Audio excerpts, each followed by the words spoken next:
Hey guys, and welcome to another East Coast Rams podcast video edition.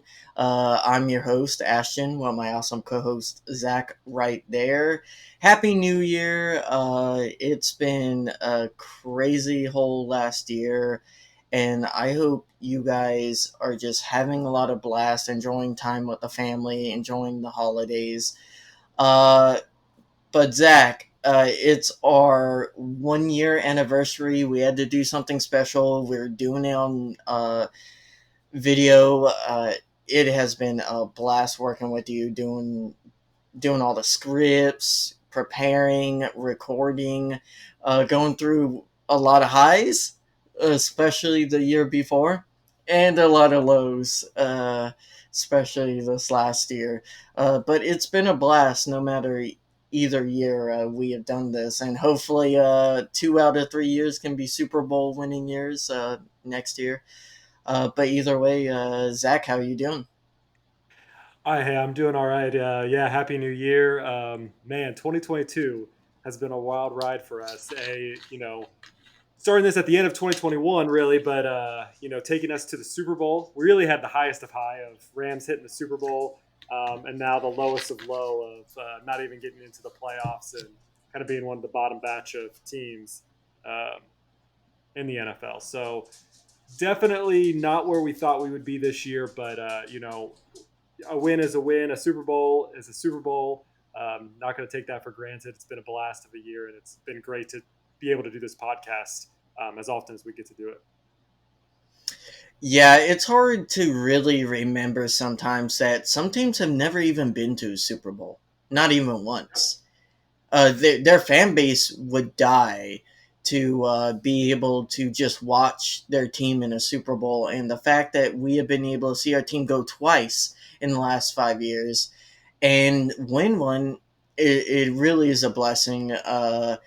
Now, would I preferred a winning season this year and a better season? Definitely some really hard to watch games. But either way, Zach, we'll go ahead and break down the Chargers game just very quickly. I mean, there's not much to say about it. And then we'll start our end of year reviews. We'll go ahead and do some position group ratings and uh, dig into both me and Zach's grades for the individual players, not on IR. We may talk about some of the IR players a little bit, but for the most part, we'll go over all those. We'll give them grades, and then we'll have like combined grades after we give both of ours, and kind of like an average. In our pod, we'll have our first ever yearly review and yearly averages, and we'll post that on the Twitter for you guys to either disagree or agree with, and we'll see if we have any hot takes. Zach, I'm sure there'll be one or two in there. But either way, Zach, what's your reaction to this 31-10 Chargers loss? More of the same, really. Yeah, I mean, it is more the same, and it feels like we're kind of backpedaling a little bit, going back to prior to the Baker Mayfield acquisition. Um, so it wasn't as hard to watch as I feel like some of the games were. I felt like our offense was moving the ball pretty efficiently for the most part. They just could never really get it in and knock it into the end zone. So, um, unfortunately, as far as that stuff goes, that's where we're at. Our defense, I don't think has played to its high caliber, but we also had a lot of issues. Uh, with the defense, and a lot of injuries to that. Hmm. Yeah, you can definitely tell that Baker Mayfield is struggling against these more complicated defenses right now within our system. And again, people have to remember he's only been with the team, what, 3 weeks, if that? So he definitely didn't have a great game. He was fine. He was better than, again, his worst game this year is still better than Bryce Perkins or Wolford. So it's given us a chance to see what our other players can do. Cam Akers can more you can kind of tell it's helped our run game a lot just by the fact that they're not loading the box as much because we can actually challenge them downfield somewhat with Baker Mayfield.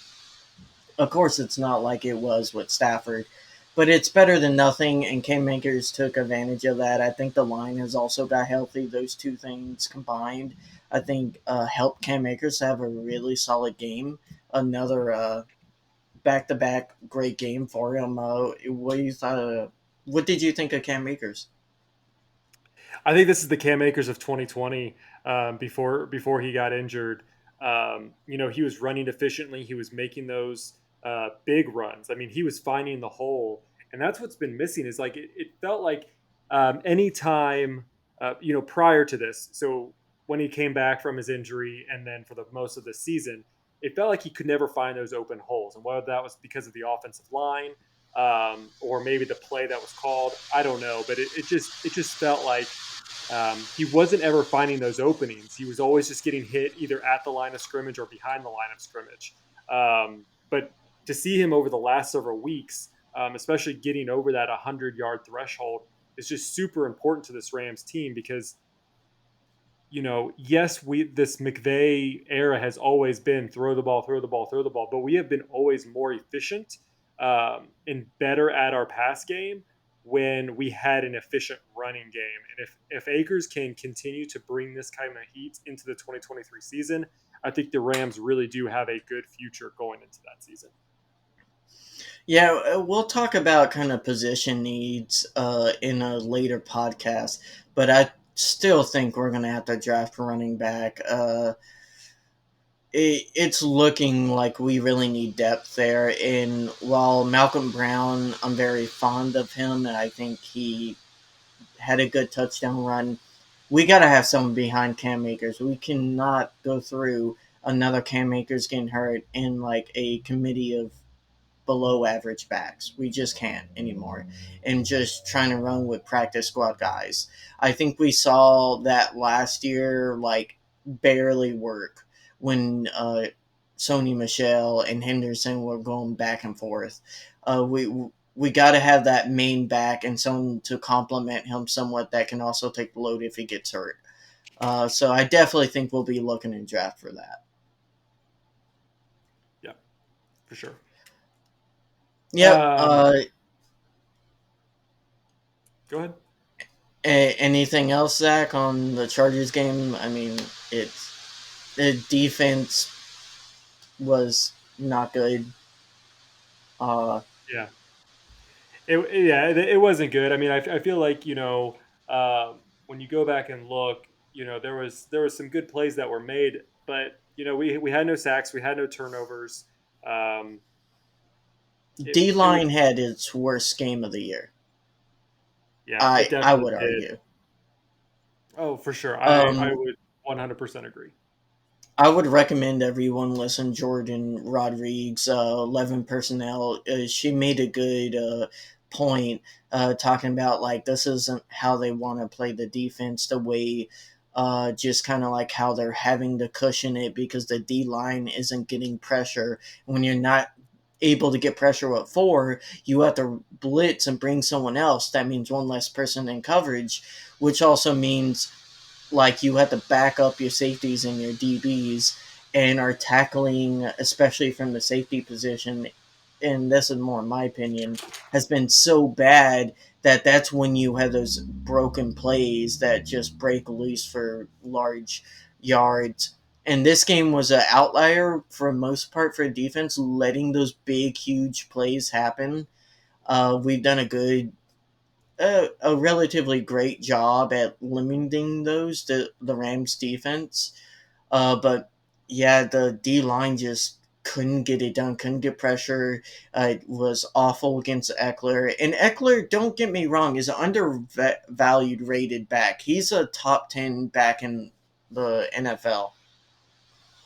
Not an excuse. You should still be able to limit him more than what happened. And the D line was clearly missing Aaron Donald on Sunday. Yeah, and I mean, as much as we have praised Bobby Wagner, and he deserves all the praise that we got, he didn't have the best game in the world. He was more just kind of in the background.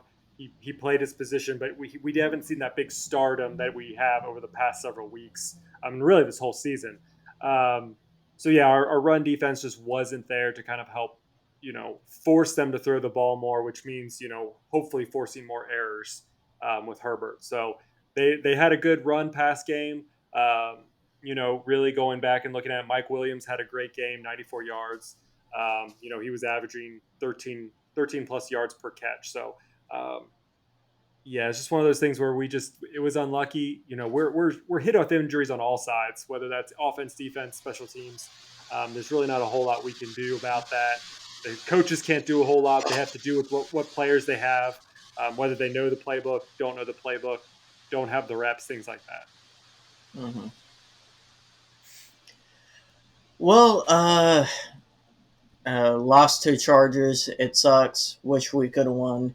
But we'll go ahead and start our end of year review. We'll give out those grades, starting with, I believe, special teams. And uh, let's talk about IR a little bit. Zach, who kind of shocked you if I told you at the beginning of the year on this IR list would have been there? Like, I know you can't predict injuries, and no one wants players to get hurt. Uh, Also, shout out Demar, I believe his name, the safety for Buffalo. So happy he seems like he's actually recovering, and there's no serious long term health damages. But the Rams have gone through their own injury problems. What exactly there shocks you? I think it's just the quantity and the quantity of stardom that was placed on injured reserve. I mean, you have Cooper Cup, you have Allen Robinson, you have Matthew Stafford. I mean, those are three core. We're not even talking about the offensive line, which has been literally obliterated with only having one starter play this entire season. Um, Yep. so it's not really who, it's how many. I feel like we could have limped on with, we could have done really well if we would have lost just one of those players. But losing all of them, I think um, really hurt us in the long term. Um, so Especially in middle of the season, what really killed us was not only the fact that we lost all but one of our starting linemen. It was we're losing multiple people per game constantly, right? Like we would lose one or two a game next week, one or two, and it was just a rotating door. And I think it wasn't it 8 combinations in a row. That's awful. We had the highest in the league for most combinations for starting line, and there's no coincidence once we got that continuity that our line started playing better. You got to play together, and none of those guys ever played together. On top of that, our first string wasn't taken out. Our second string was taken out. Some of our third string was taken out. So we're pulling people off the just couch to come and play line for us, and people are wondering why we're giving up the most sacks. You could see that as something playing into why Stafford got hurt. Cup getting hurt was just basically the thing that broke our season. Any chance we had of being somewhat relevant this season, potentially like doing a run or something like that, it was just brutal. yeah, there's not a whole lot you could say. Like Cooper Cup, like you said, he feels like he's more of like really the heart of this team. I mean, obviously you have AD, who's pretty much like the strength of this team, if I would quantify as that. But I mean, honestly, it's weird. It feels like Aaron Donald is, even though he's not on the team or he's injured right now, his presence doesn't. I don't feel his presence currently on this team. I mean, we see Stafford and we see Cup on the sidelines, but you really don't see much of Aaron Donald in the way of, whether that's practice videos or what they show us or on the sidelines, things like that. So it's kind of interesting. Um, Yeah, talking about that, we'll touch on the news that just broke while we're recording this. Uh, Zach, ESPN put out a article talking about how potentially McVay is thinking about retiring after the game against the Seahawks. Um, Let me put this disclaimer: both me and Zach do not know if it's true or not, whether the story is factual. Uh, ESPN typically is reliable, but again, they're sports journalists, and sometimes some journalists are not as ethically credible as others. So this may be kind of misconstruing something. Uh, I do personally believe if one of the three, if we're talking about Aaron Donald, Stafford, or McVay, if one of them retires, I think they all retire in a cascading effect. I honestly believe that. Uh, Zach, what's your reaction to that kind of article, and do you think it's true? If you go back and you read the article, it more says that the sources are saying that he wants time to reflect on the season and kind of reevaluate things. I feel like I think all of us do that at some point in time in our careers, whether that's, you were just on a big project or, it's the end of the year and you're trying to figure out, what am I doing next? You're never going to close those opportunities with McVay and broadcasting. Like, he's not going to turn away hearing what's out there and what can happen for him and how can he be what is his future going to look like? I don't think he's going to coach the Los Angeles Rams forever. I think it's more of a short-term deal. Personally, I still think he's going to be back for the 2023 season, and then after that, I think he's good to go. And I think he's put a lot into this Rams team, but I don't think he's done yet. I think he's tired. Um, I think he needs to recharge. It was a long season for them last year. Um, they did have injuries and they did have stuff that they had to work through, and it was a very short off season. So I think he's just tired. I think he's put all this effort into this game, and he is a little tired. And I think he's going to need these next few weeks to just kind of re-energize, get his zone back in there, discuss with his wife on what they think. But I think he's going to be here for another season, at least one more season, with Aaron Donald. Honestly, I was with you on this your same point about if any one of those core three leave, um, that I think they would all leave. Lately, I've honestly been thinking if AD leaves, I still think there would be a chance that McVay and Stafford would stay. I think McVay and Stafford more have that tight connection to each other than I would think the Aaron Donald and McVay thing. Even after knowing what happened in this offseason and them kind of like basically McVay saying, "Hey, come on, let's do one more year." Um, I think Aaron Donald's situation. I think I could separate from the McVay Stafford situation. Hmm.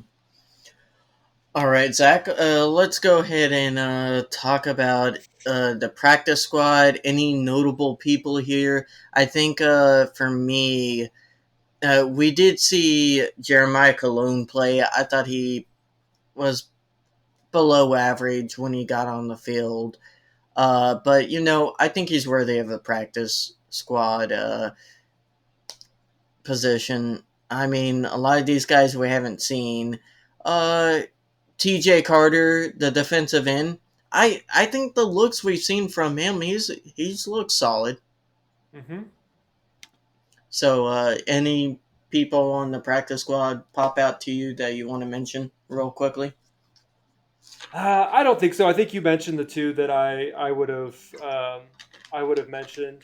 Um, None of these guys really just jump out at me as like, yes, they're going to be the greatest. They're going to be good depth pieces going into the next season. Yeah. All right. Our first grades will be special teams. Riley Dixon, the punter. Zach, out of 10, what's your grade for Riley Dixon? Um, I don't know if people will like my grade for him because it is not as probably favorable as people may like it. but I would probably give him a 6.5. 6.5. Uh, Yeah, let's remind people when we're doing this grading. In my opinion, this is for a season. This isn't for their career. Not to mention, people need to understand a 10 is like a, I want to say like setting league records. For example, Cooper Cup last year would be a 10.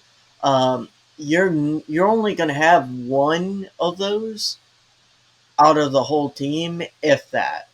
Um, I guess you could say one or two. Like last year, you could have said Aaron Donald and Cooper Cup.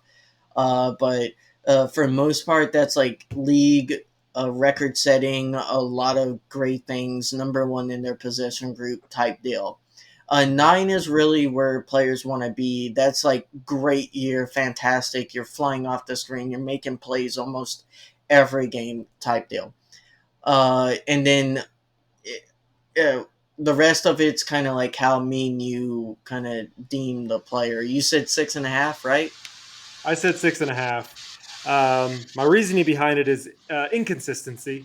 Um, I feel like I in just by watching it, it just felt like there was a lot of times where he had a lot of short punts. There was a lot of great, awesome, beautiful punts, but I felt like holistically, I don't have his stats up in front of me, but it just felt over the season that I was more frustrated when he kept kicking short kicks, things like that.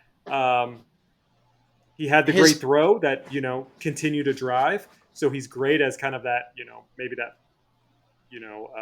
fourth down sneak pass. But to me, he just wasn't what I would. He just reminds me of the later years of Hecker. So why did we get rid of Hecker if we're just going to have more or less average? Well, to be fair, I think they were going to draft a punter last year. It just all the punters were gone. Good punters were gone by the sixth. Honestly, like Mm-hmm. they were getting drafted. I think one got drafted in the third. So uh, I could see them drafting a punter next year, or in the next draft, at least in the seventh or sixth round.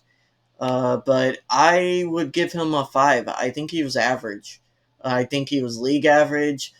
He had some good punts, but there are some punts that, yeah, they might have gotten a decent distance, but their hang time was not there. Like, I think we saw a big drop down in hang time this year, and that's why Brandon Powell was less effective.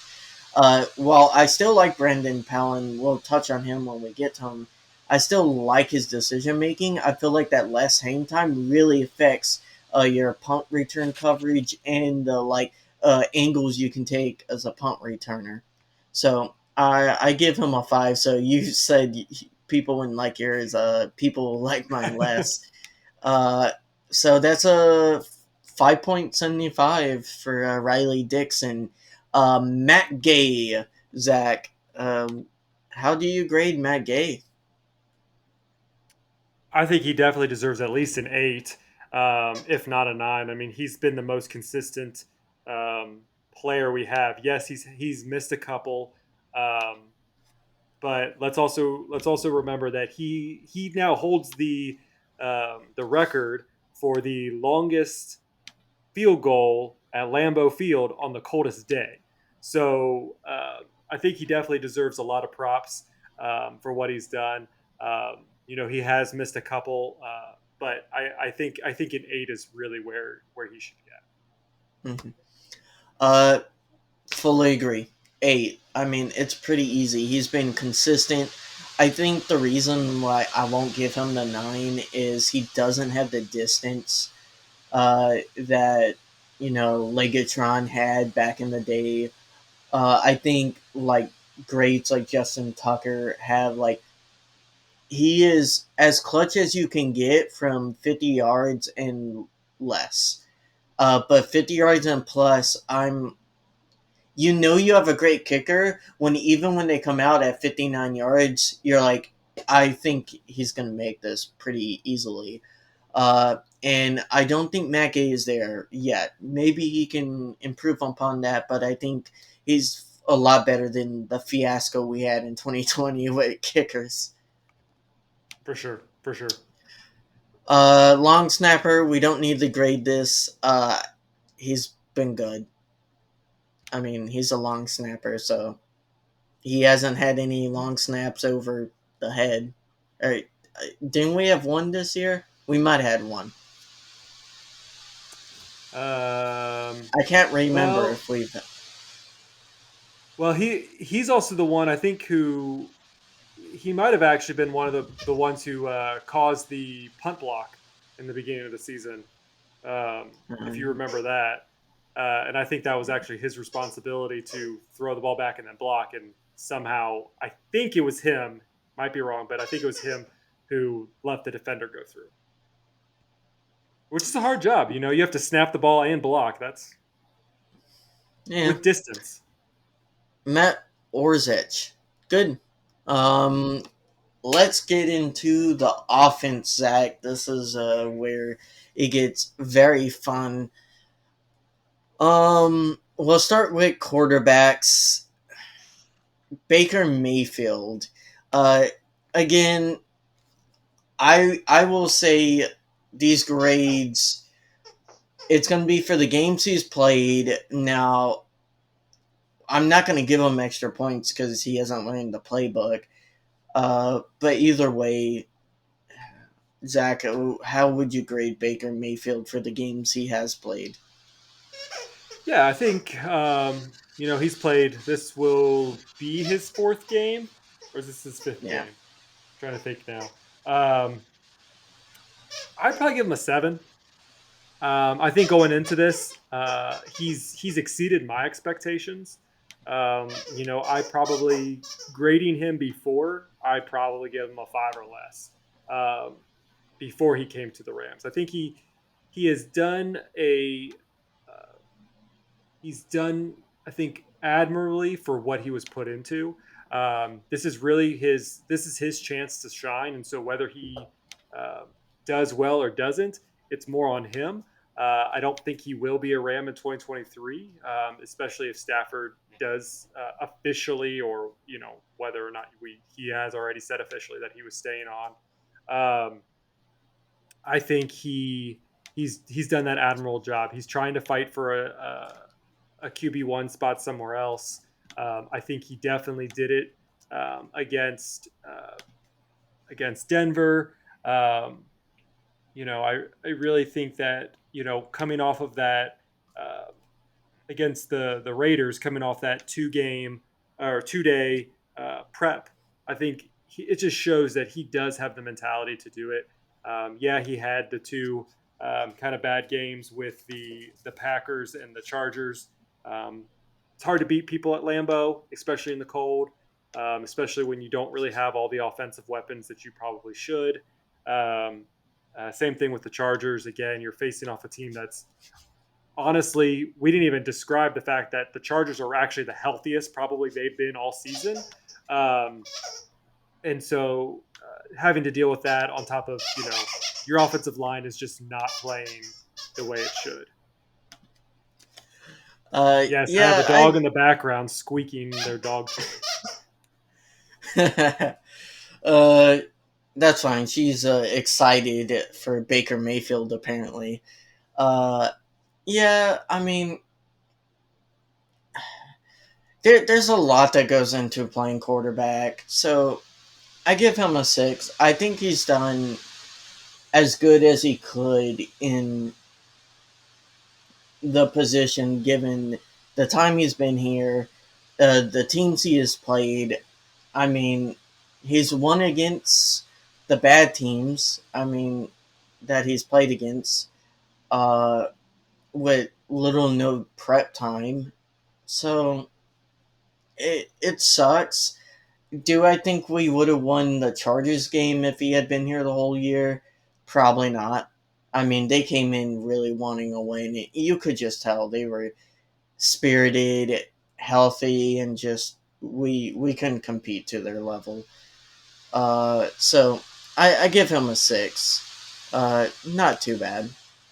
Bryce Perkins, Zach, started a game, played in two others. Yikes. I like Bryce Perkins, but that should not affect my score of him at all. Probably give him a 4.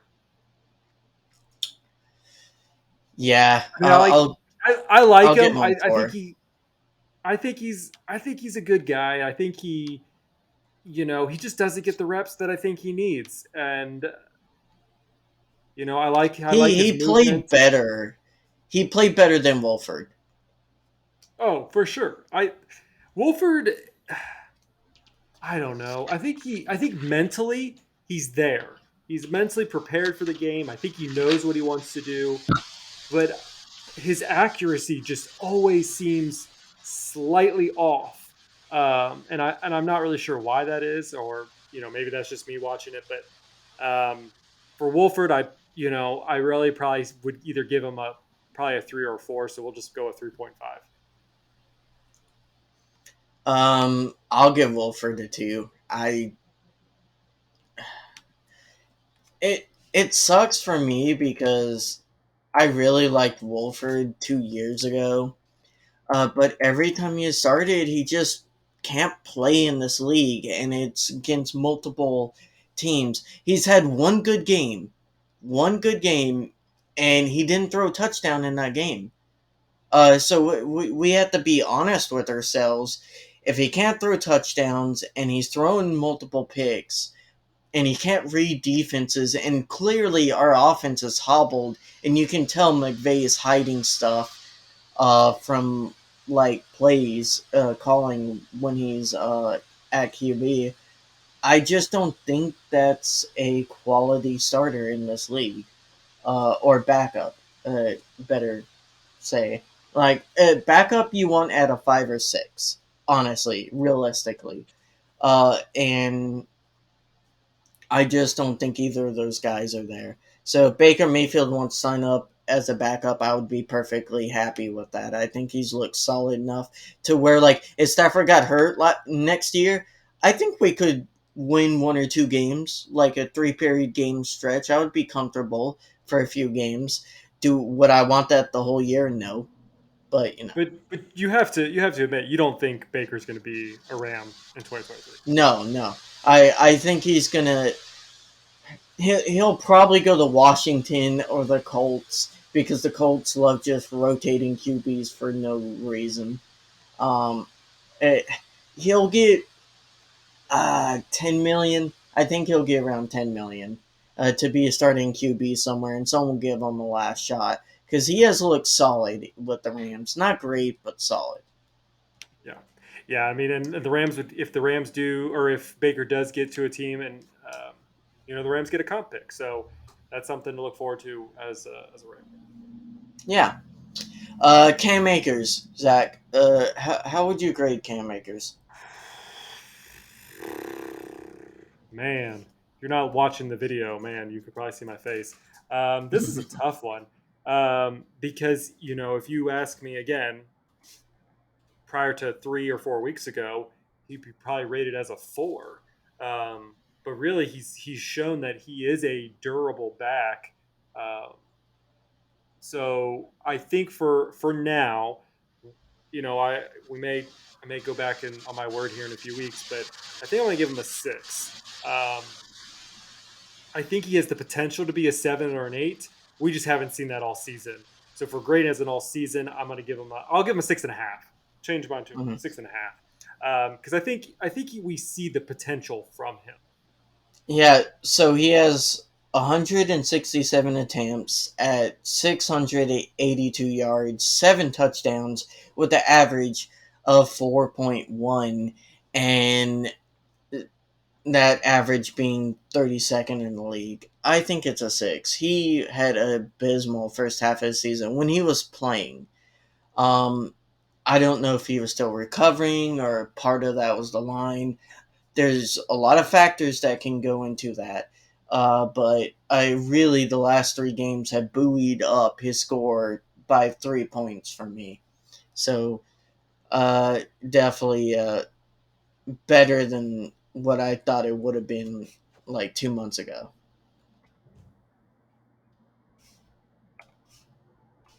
Uh, I mean, Malcolm Brown, Zach. I mean, he hasn't really done much.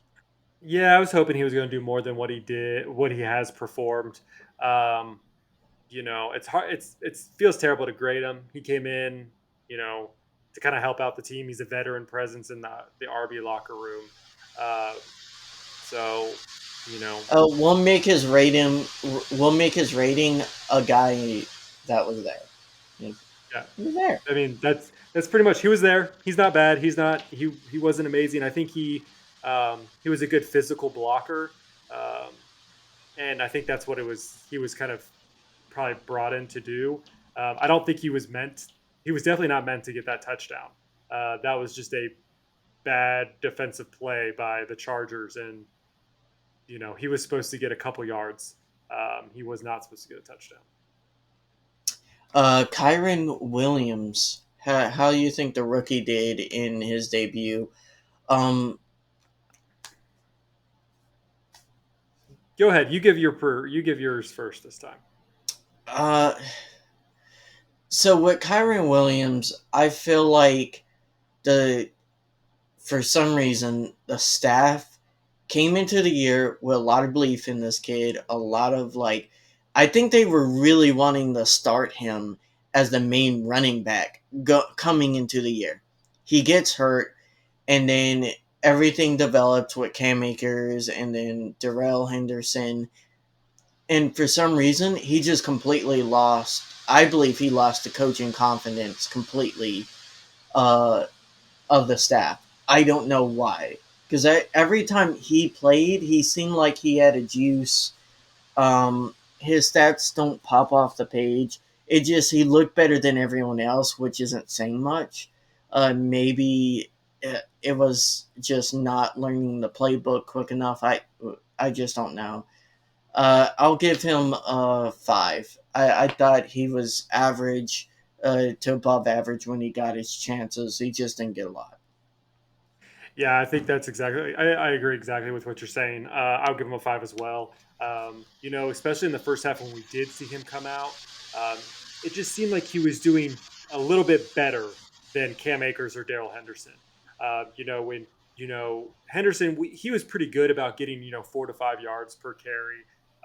I felt like when we saw when we saw Akers, he was getting either -2 to +2 for the most part. And then Kyron, for some reason, he was just seemed like he would get 6, 7, back to back. But normally that was in garbage time when they were just not putting in Akers or Henderson anymore. And when they were already going to lose the game anyway. So I think he does have potential. I'm not sure what the deal is. I don't know if they're just like, well, we're just going to hold him back since they do have a long term deal with him being under his rookie contract. So maybe that's what they're thinking. Um, why spoil something that there's no purpose for it other than maybe just giving him the reps. But I think giving Cam Akers the role, I think we've seen over the last several weeks that's boost him, and hopefully he'll stick around again until 2023. And I think if you bring in Cam Akers, Kyron Williams, and then you have a third back, I think that would be a good rotation. Yeah, Kyron Williams had 35 attempts for 139 yards for 4 yards average. Uh, not terrible, like you said. Um, so Tutu Atwell. How did everyone's favorite second round pick do this year? So I think everyone kind of ate some of their words a little bit when it comes to Tutu Atwell. Yes, I think it was. I think this is more of a Kyron Williams deal where the staff just didn't know how to use him, and it had to take Cooper Kupp being down, Allen Robinson being down, Van Jefferson being down. For those periods of times when those separately, I think it had to take all that for them to really put their trust in Tutu. Um, because if you put Tutu Atwell out there and you have Allen Robinson and you have, um, whether it's Ben Skoranek, whether it's Cooper Cup out there, you're more, if you're Matt Stafford, this is again the beginning of the season when you had those options, you're more likely to go to Cooper Cup because he's your guy, than you would Tutu Atwell or things like that. So I really think it did take the injuries to kind of push Tutu Atwell into the spotlight. And as we saw, he's a fast guy. He's super fast. He gets the ball and he runs and he's out of there. So to me, I think he deserves something more than what I'm giving him, only because he wasn't used a whole lot. And again, it seems like it's not his fault that he wasn't used a whole lot, but he was on the field quite a bit. He just wasn't the target. He wasn't targeted a lot. So I think I'm going to give him a 6. He did a really great job with the passes he did catch, but I still want to see a little bit more from him. It, it, why do you think McVay has been like kind of hesitant to use him? I don't know. I don't know if it's this. Sometimes I feel like the LA Rams are just so stuck in Hollywood that they have to have the big names. They have to have the star power, and if it's not the star power, then what are they selling? Um, and that's been my thing all season, whether I've said it publicly or not. I still think the LA Rams have an LA problem, in the fact that they have to have that star power to be successful. Um, and I think I think we've seen that throughout the season. I mean, more fans show up against us than they do for us, or at least it's 50-50. So um, I think because it's not a star powered name, they maybe don't utilize them as efficiently. And that's, maybe and I probably am completely wrong on that, but that's just kind of how I am seeing it from, my place in Indiana. Yeah, I personally think they just misjudged when they drafted him the type of player he was going to be for him. He's clearly more of a specialty, like uh, straight down the field type player. He has shown in last few games that he can do a little bit more than that. Mm-hmm. But I think at his size, it's very hard to do anything else with him without like risking a lot. Uh, I mean, his stats are pretty solid. Zach, 16 receptions for 270 yards, a touchdown, going around 17 per reception. Not bad stats. When he's getting looked at, he's making plays, but the problem is he's not getting looked at a lot. So why is that?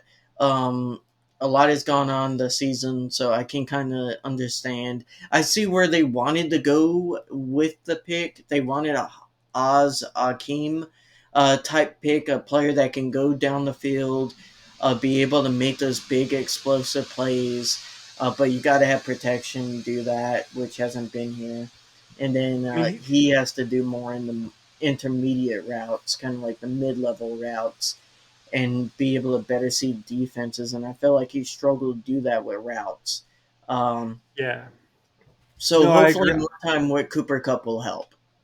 Yeah, I agree with you. I think that makes a lot of sense. And we saw this even in last season when they brought in Deshaun Jackson to be that long and distance player, and that didn't work out. They want that. They want a threat. They want a deep threat. They don't always want to keep it short and tight with Cooper Cup, or whoever else is on side, OBJ, whoever. Uh, and I think Tutu was that person, but they didn't have enough trust in him, going into from his rookie season into giving him that range. So they brought in Deshaun Jackson. That obviously didn't work out. They brought in OBJ. That kind of overshadowed again, you know, more of Tutu Atwell.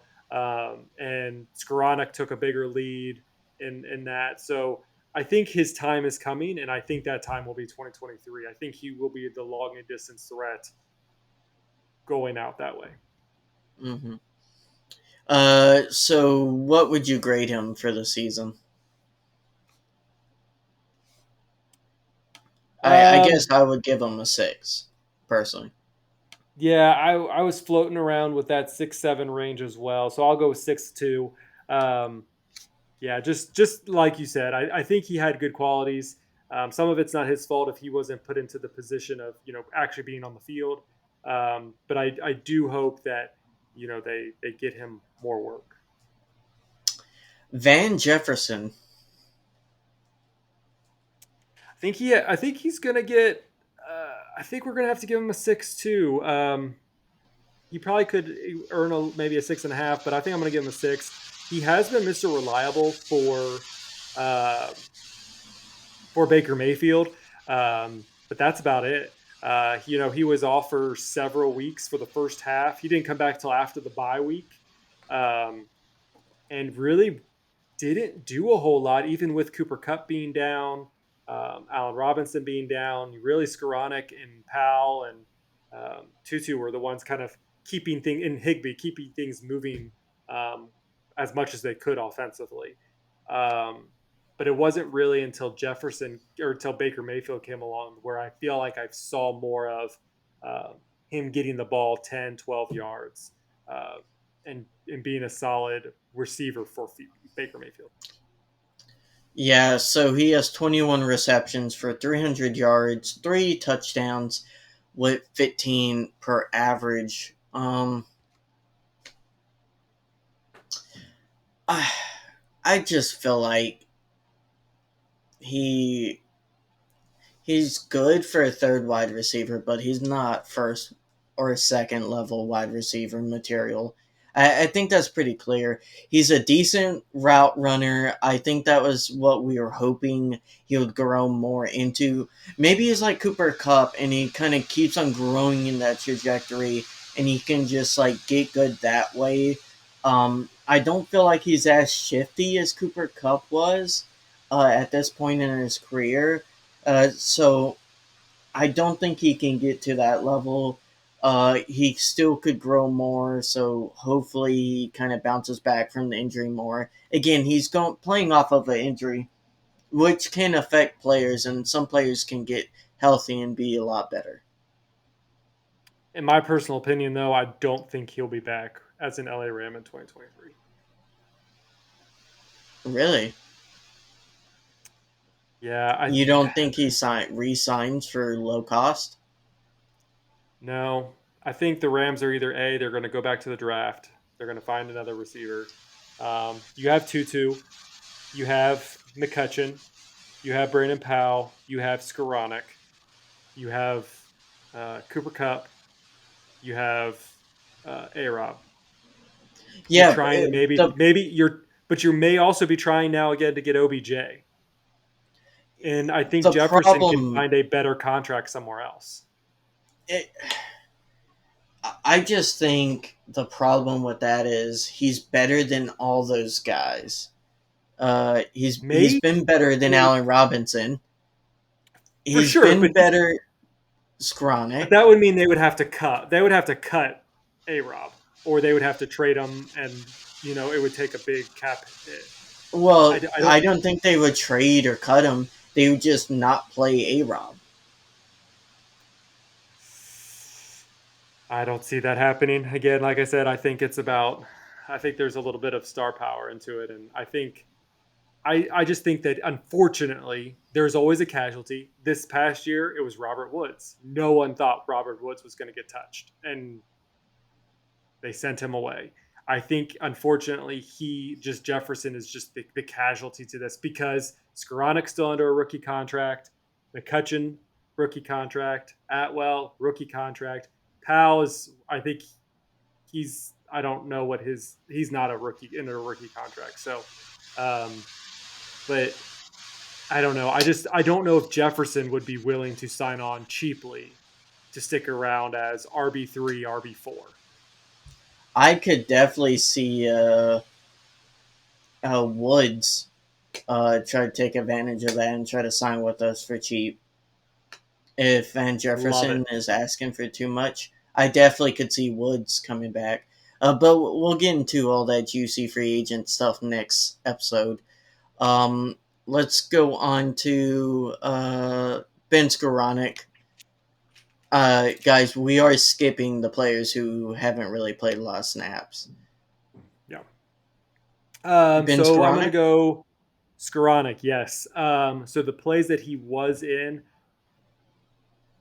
I'm gonna give a hot take because this is actually opposite what of how I felt about him, prior to this season. And but I'm gonna give him a 7. I know he was injured, but I think he did a lot in some of those games when Cooper Cup and even when Allen Robinson was there, he made a lot of big plays, and I think he has good potential. He may not be a long term Ram, but I do think that he could be somebody else's Cooper Cup out there. Oh, uh, mm, this is hard because I definitely wasn't a hater of him.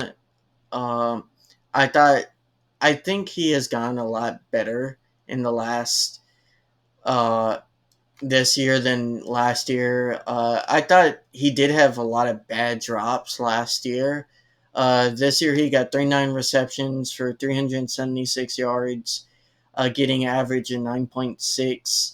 Um, so his average is a little bit worse than Van Jefferson or Tutu. Mm, But this guy puts six. in the work. This guy puts in the work. He is a better. Uh, he when you come He's into the best what this blocking right, wide and receiver you, out of them. the Rams have asked for as many years as Sean McVay has been doing this. He has said one thing to his receivers: you are also going to be blockers. If you want us to succeed, you're going to have to block. Robert Woods did it. He did the dirty work. Cooper Cup does the dirty work. You saw Allen Robinson do dirty work. Skoranek is right there with them, and he even does even dirtier work. He was put into that fullback position, and I think he excelled at that position. I wish they would have continued. Obviously, he's injured, so they couldn't continue doing it. But I feel like they were finally finding a way to really utilize Skoranek. And again, this is not something I would have said last year. I was not the biggest Skoranek fan, but I feel like I've seen him put in the work to really try to earn a spot in this team. I like how we're kind of switching positions here, where I'm a little bit more. I'm like, I think he's a good wide receiver three. I really think he could fill that position. He's a good rotational wide receiver, and I'm fine with him on the field. I'm not gonna like cringe or roll my eyes. I think he runs I good routes. He has problems with after the catch. He doesn't get a lot of rack. So or so yeah, if you prior to 2020, probably 2021, I always considered Cooper Cup a wide receiver two. I never really considered him wide receiver one because he never seemed like he was that deep threat. I feel like Skoranek is learning from Cooper Cup, and I see that a little bit in him. And so right now, I think he's in that that uh, the 3-2 role where Cooper Cup was back in 2018. And I feel like give him a couple more years, and he's going to be either a fully developed wide receiver or again putting him in that fullback position and kind of creating this wide receiver fullback position that I think we could see some really cool things out of. yeah. I honestly, I feel like for me, I always thought of Cooper Cup as a 1B to Brandon Cooks when he was there, or like Robert Woods whenever Cooks left. It was always a 1A, 1B type deal. Um, I thought he was always more shiftier and the better route runner of the two. But the problem is, really, Woods took more volume until last year. And then when Cup got the volume, he just exploded. Um, Skoranek, I don't see that yet. Like I saw that with Cup, that he's not like a 1A and 1B with Cup yet. But he could be, and I'm definitely for like giving him more opportunities. So you gave him a 7, and I'll give him a 6. So solid. Tyler Higbee. How would you grade Tyler Higbee? I would grade him inconsistent. Um, I it's Oh hard. man. It's hard. It's hard for this team because again, I feel like he's being put in a different spot. When you are a tight end, you are essentially put into the O line if your O line is garbage, and our O line has been hot garbage, mostly because of the injuries. And I feel like people dog him all the time, but it has to be hard being that person where you are essentially an O lineman, blocking, but then you're also tasked to be a receiver as well. So um, in that, I am going to give him a 6 because I feel like he did do a lot of dirty work, but he did not perform his receiving roles as I would have liked. He did have quite a few drop passes, uh, but I think for whatever you say with him, I still think he's a good tight end. I think he's a top 15 tight end. I don't think he's a top. I don't even know if I could put him in the top 10, but I still think No, he's a top he's half tight end compared to the rest of the league. so I would say his play was a 7, but his drops drop him a point. He had a lot of big critical drops, especially when they targeted him on third down. I remember a few like drop passes in third down. I think he dropped 2 touchdowns where he's wide open. He just dropped it. So uh, when you have a lot of drops on a year, that's gonna hurt your grade, at least in my eyes. So, yeah, 6 from Higby. Bryson Hopkins. I mean, really, has he played all that much? What's his stats? I'm not Uh, giving him a Bry- grade. He was he was wasn't he suspended for half the season or for the first few weeks of the season? oh yeah, the doping. All right, we're passing on him.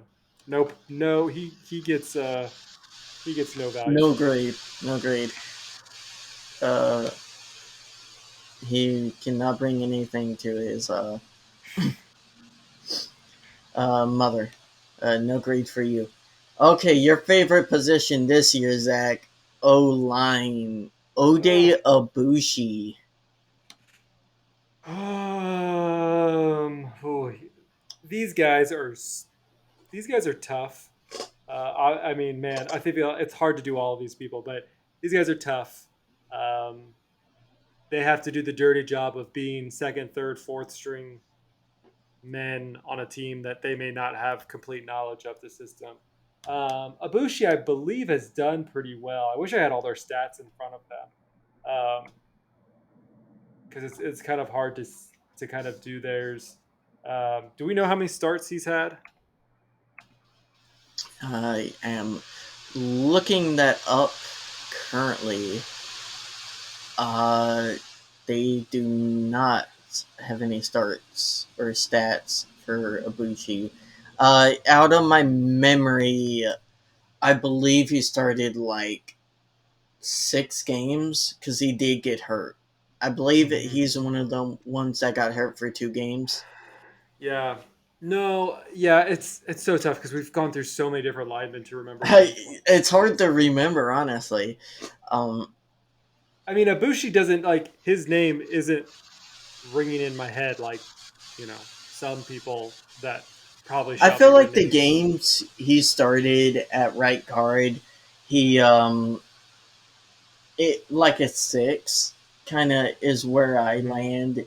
I remember seeing him some plays, and he did get beat a few times. He got, let's say this, he got beat slightly less than I would expect given the circumstances when I saw him on the field. That's why I give him the 6. Okay. Like I would be fine if they brought him back to be second string. I think, and here's where I'll go with this. Any of the backups that they currently have right now playing, I think would be great depth pieces to have. I feel like we finally gotten rid of, at least mostly got rid of the clunkers who were kind of are holding us back. And it was only because they were there for so long that we kept them around. Oh Um, gosh.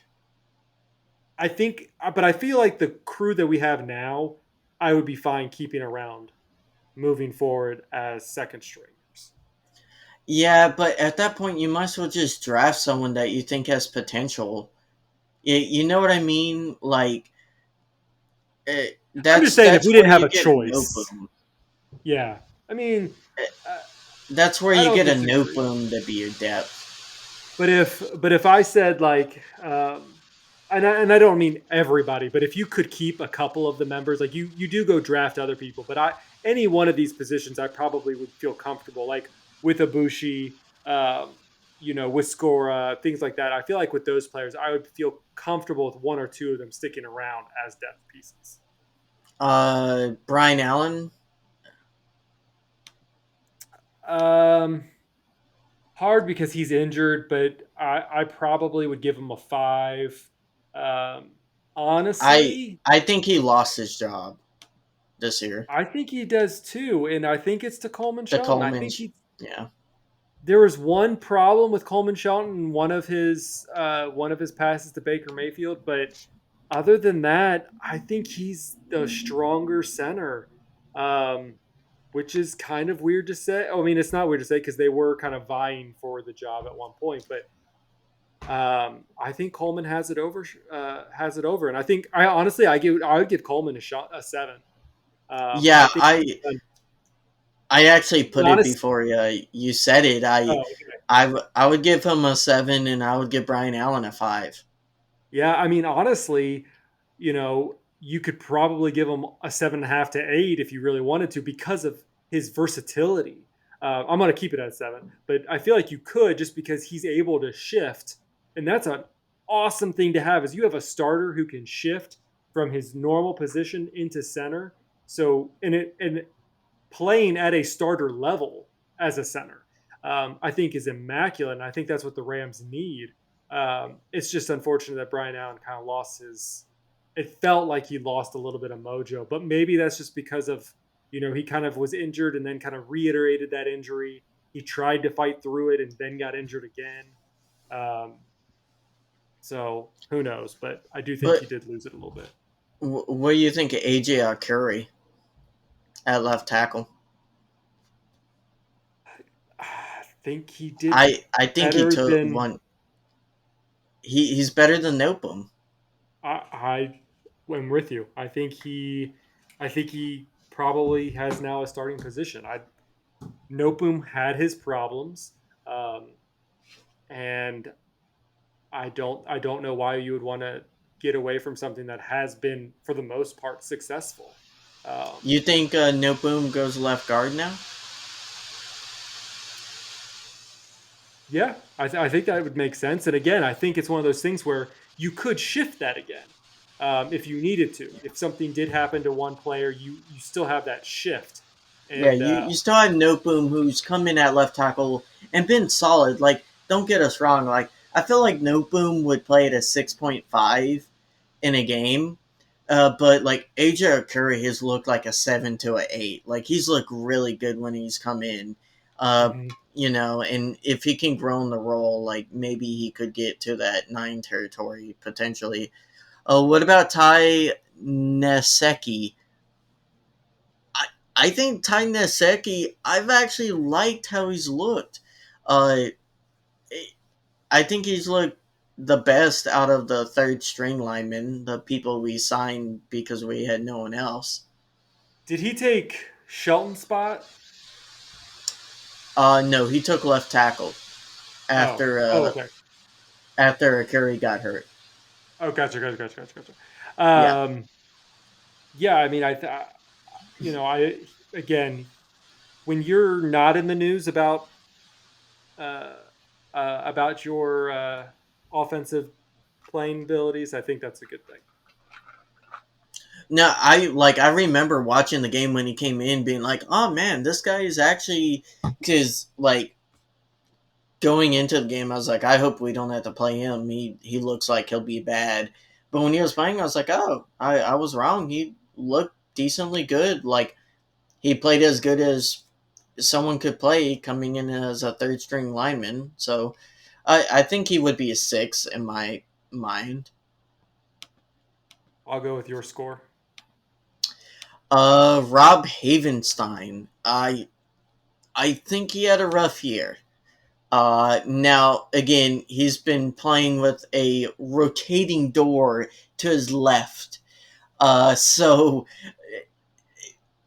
that's somewhat a liability. But even then, he hasn't had his best year. He's He normally hasn't. he's normally a eight, and this year he was not a eight. Yeah, I think it. 6.5. I would say a six. I feel like, especially over the last several weeks, there were a lot of plays that he was the problem on the offensive line. Um, and I get it. He's a captain. He's the only offensive lineman who's played every single game.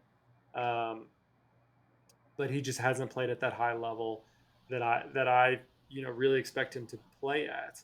Um, he is what he is now, only to Aaron Donald, the only leftover of the St. Louis Rams. So I don't know. It's tough, but I think a six is where I'm going to give him. Mm-hmm. All right, Zach. Let's kind of give general offensive groups their averages overall. Quarterbacks. What would your sum score be this year, given everyone in their play? Oh, you're so funny. I really think this offense probably gets a C. I'm gonna give them a C. So if you want to take that mathematically. So what is a C, like a 70%, something like that? Seven. Wait. Oh I, wait, this is terrible. I give it a C, which is not very good. But when you give it a score of 1 to 10, a 7 feels like it's really good. So I mean, really, you're looking at I guess a 5 to a 6 maybe. You've seen some sparks. You're gonna go lower. Okay. Um, I'll give it a 5 because I think that there have been sparks. I mean, shoot, we still blew it out of the water on Denver, which is just hilarious. Um, that game was a astronomical anomaly. That was like Bermuda Triangle levels of stats. it Uh, brought the in average from a 2 to a 5. No, it was good enough for a single point from what I would have said a two to now I'll say a three. This offense has been atrocious.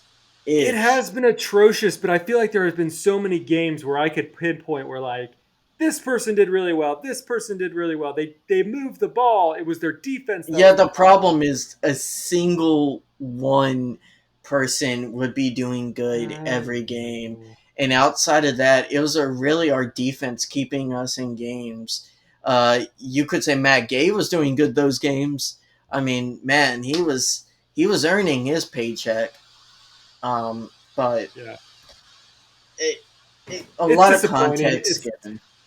Yeah, I mean it's a lot. I mean it's a 5 probably when Stafford or Baker Mayfield plays, and it's a 2 when Wolford and Perkins played, and there's It a was a lot that one just when Wilford and Perkins were playing. yeah. We couldn't move the ball. We were I struggling. Struggling for sure. For the record, I feel like I'm always on the little bit slightly on the give them a doubt kind of. I see a little bit more sunshine and rainbows than you do a little bit. I try to be truthful and honest. And guys, that's gonna be most of those stats for this podcast. We'll kind of break down and go through the defense next week, Zach, and react to seeing if we can knock the Seahawks out of the playoffs. That'd be a little sweet after a hard year, Zach. Denying them a berth, just like they kind of ruined our mood going into 2020 playoffs. Yeah, I'm definitely hoping for them to win, or I'm hoping for the Rams to win this one out. I think there's a lot of line. I think Bobby Wagner going back to Seattle for the first time since his departure. I think this team is going to rally behind him, and really, they want to give it their all for him. He's done so well this season. Um, if he's not a captain next year, that's going to be. Oh wait, is he a captain right now? I don't even remember. Yeah, I think he got a captain. I think he did just with his veteranship, but I think I think this team really wants to rally. I don't think they want to go out losing, especially to Seattle. There's a lot of implications that happen if they do win. It helps Detroit The out, lines. which it helps the Lions. So if any or everything, I still am going to root for Goff, and hopefully that they can beat the Packers and continue their run into the playoffs and maybe even further into that. They Hey, played if the well. Rams can help knock the Packers out of the playoffs, then all my coworkers' teams will also be out of the playoffs, so they can't talk any crap. So I'm very much pro Lions, hoping the Rams can pull it off. Can we just mention, Zach? Lions fans were fantastic last year, and they've been as great this year too. Oh, The shoe is I kind of on the other foot. Uh, they had a uh, really hot start, very cold middle of the season. Um, but a hot but end. I mean, they're still getting over. I mean, a lot of their games they're getting with upper 30 to 40 points in their games. Even if they lose, they're still getting almost 40 points in a game, which is just crazy. I mean, kind of almost maybe they reminds can me of borrow our defense. they got no Uh, plans for the next year. yeah, Um, So yeah, that's what I'm going to root for. So if I after this, I think depending on how this plays out, obviously I'm going to be a Detroit fan if it's going to be in the NFC. I will probably go with my family and be the Bengals on the NFC side of things. Um, I had family who were at the game on Monday night, so kind of got firsthand experience of what happened that night. It was kind of crazy from what they were even saying. Um, so I really want them to succeed because it really sucked for me as a son and a grandkid of a whole Bengals family that they had to see them lose last year. So I'm really hoping that they can make another big run for the yeah, rest of it it. definitely made Thanksgiving a little bit more complicated this year. Wearing Yes, all your Super Bowl championship gear, so yes, maybe they can but get their own this year and it can be balanced. hysterically enough now my dad in his like downstairs man sports cave there's a lot more ram stuff popping up because of the Super Bowl, so I thought that was Mm. he now has a SoFi Stadium now in his downstairs because of the Super Bowl emblem and stuff like that, so I thought it was pretty cool. Yeah, I I just hope this whole year can go past us, Zach, and we can rebound, man. We need It's a been a break. rough year. We all need a break a little bit. This was a long year for all of us. We covered the whole postseason into the Super Bowl into beyond the off season. We need a few weeks to kind of digest things and reflect and evaluate ourselves. Just to kind of see what the future is going to hold for us. Not saying we're quitting the podcast. I'm just saying we're going to reflect and reevaluate and see how we can make things go better. Yeah, the team will definitely be doing that. I'll be rooting for the Lions mostly and the Dolphins if they make it. Uh, but yeah, guys, thank you guys for listening. Thank you guys for sticking with us. We have grown a lot. We're constantly trying to get better, trying to put more into the podcast. And hopefully, you guys enjoyed this new format. Yeah, hopefully we'll be able to get to do this a lot more often. But yeah, make sure that you keep following us. You follow us on Twitter, East Coast Rams. You follow us on our YouTube channel at East Coast Rams. Yeah, find us wherever. We're gonna keep on doing this podcast as long as we can. For you guys, it's been fun. I've been interacting a lot with people on Twitter these days, just kind of getting their reactions and getting your feedback on the state of the Rams. So it's been fun. Other than that, I will say that we need to all support Torrey Holt. I'm wearing my Holt jersey Oh, as he yeah. uh, as he Finalists. is a finalist for the fourth year in a row. So hopefully he does not get snubbed again, and he finally can get his head. He's got to go in this year. God. Has to. He's been a semifinalist for the last 8 years, and then a finalist for the last four. So his head needs to be next to Bruce's and Warner's. So we need to Yeah. get this man in. Gotta get that greatest show on turf Hall of Fame row that we can put neatly next to the greatest show on surf's row. Uh, hopefully, whenever they all retire. For sure. Can't wait for that too. I have their jerseys already hanging up, so I'll be wearing those as well during that time. All right, man. Well, that's going to wrap it up for this week's episode. Please subscribe, like, share the podcast with everybody that you like. We got one last game up against the Seahawks, so let's get it done. Let's get this win for the Detroit Lions and knock those Seahawks out of the playoffs. So, whose house? Rams' house.